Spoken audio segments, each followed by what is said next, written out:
There are loads of problems that people come to see me about that involve short hamstrings, short, tight hamstrings, people with low back pain, people with pelvic floor issues. Because we tend to walk with our hips too far forward, our tailbone's always slightly tucked under, low back is flat, and hamstrings are short and never lengthening. So there's a few ways that you can stretch, there are loads of ways that you can stretch your hamstrings. But I'm just going to detail just a few, just because if you have got short hamstrings, you don't want to be stretching once a week or twice a week. You need to do it once or twice or even 3 times a day. You need to be sitting in positions that lengthen your hamstrings. So you want to sit on the floor, hips raised. You can even go higher than this, so you're on a stool, and you want to sit so that your pelvis is untucked, have your legs straight, so that you're putting length here, drawing your sit bones away from your knees. So you're getting length down the back of your legs. And that untuck is key. So if your tailbone's tucked under, your sit bones are towards your knees, you're never going to really stretch those hamstrings. And most people, when they're stretching hamstrings, they're stretching behind their knees and never targeting this upper part of their thigh. So, sitting on the floor, legs wide, legs together, neutral pelvis. There's also more of an active stretch, and you can use a resistance band for this, or a scarf, or a strap, yoga strap. I've got just a Pilates circle here because I've just had a class using them. You probably need something underneath your head just to keep your back comfortable and support your upper back. You're going to link the ball of your foot into your band or circle or scarf, and the other foot can just be on the floor, and you bring your knee right into your chest, and I'm keeping this leg that I'm stretching in line with its hip. So my pelvis is staying flat on the floor and I'm not tipping one way or the other. And so my knee's right in, and now I'm going to squeeze the heel of this foot up to the ceiling.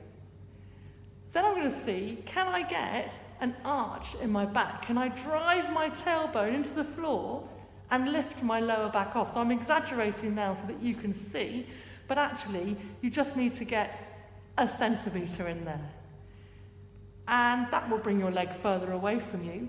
But going for this straight leg lift with your tailbone tucked right under lower back lift, that's only really stretching your calf and behind your knee. So don't worry about straight leg. Try and get that upper part by putting that arch in and squeezing your heel up to the ceiling. You hold that. You want to hold for a minute. You want to give it some time. Give the muscle time to lengthen. You could even self-massage the bits where you feel tight, which is generally here in the centre of the thigh. Taking your leg across slightly is always nice. Taking it on top of the other hip. You want to keep the crossover hip from lifting, so you're not swinging over. You keep that heel driving into the floor, and you're just taking that leg across. And then if you twist your knee in and out, then you're twisting your femur in and out. You will feel, if you're tight down here in your IT band, certain positions where you get more of a stretch. And I'm still squeezing my heel up to the ceiling and putting that gap into my lower back. And you hold this. Not at agony point. You don't need to be writhing around in pain. Just at a point where, the point that you get to, and then maybe a tiny bit on from there. So these are great because you can hold those for quite a long time and it's quite comfortable. There are standing hamstring stretches and there's sitting ones. So I'll show you one that's standing now that I quite like. This standing hamstring stretch uses a chair. If this is too high, then go for something way lower. It could be a stool, it could even just be a block. So I'm going to stand facing the chair, the seat of the chair, with my feet lined up, hip width, and facing the chair. And I'm going to put a heel on top of the chair. So I'm going to go a little nearer because I want my heel to be right near the back of that chair. And I want this leg to be straight, and this leg could be bent, but have it straight if you can. This foot is going to flex, and I'm going to drop the toe out. So if I was showing you towards the camera, it's like this, and the foot drops outwards, little toe down towards the chair. And then, this is the key bit because it untucks your pelvis. I'm going to drag the heel towards me along the chair. So you can see it's travelling towards the edge of the chair.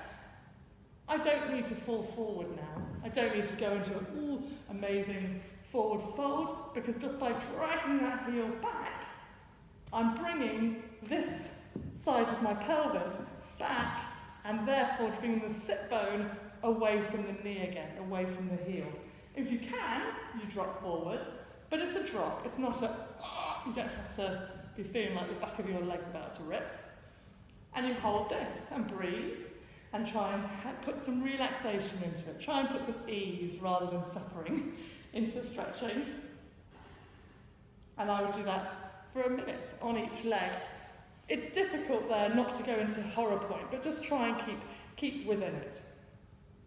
There is a way more passive stretch, far more of a release, called this cat suit stretch, which you also use a chair for against a wall. Okay, so this is the cat suit stretch. You need a wall, you need a chair.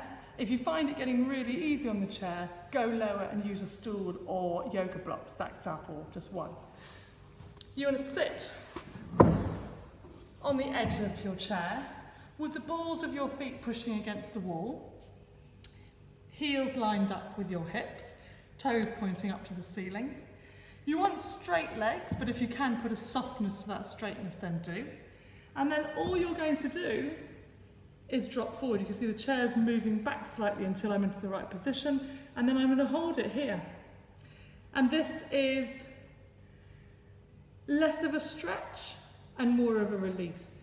So this is for people who really struggle to, in either of those other stretches or in any other hamstring stretch, to untuck your tailbone, to push your sit bones out behind you and get that dip into your back. If you really struggle, then you need to do this cat suit stretch until you're able to put that dip in. And the higher the chair, the easier this is to do, or the less of a stretch you'll get. So you want to go down towards the floor and you'll feel it in wherever's tight first of all. But what we want to get out of here is the ability to do this, because the ability to do this will determine whether your hamstrings actually stretch or not. So try and do at least one of those once a day and you'll see amazing progress. And if you do suffer from pelvic floor issues or back pain, you'll see massive progress there as well.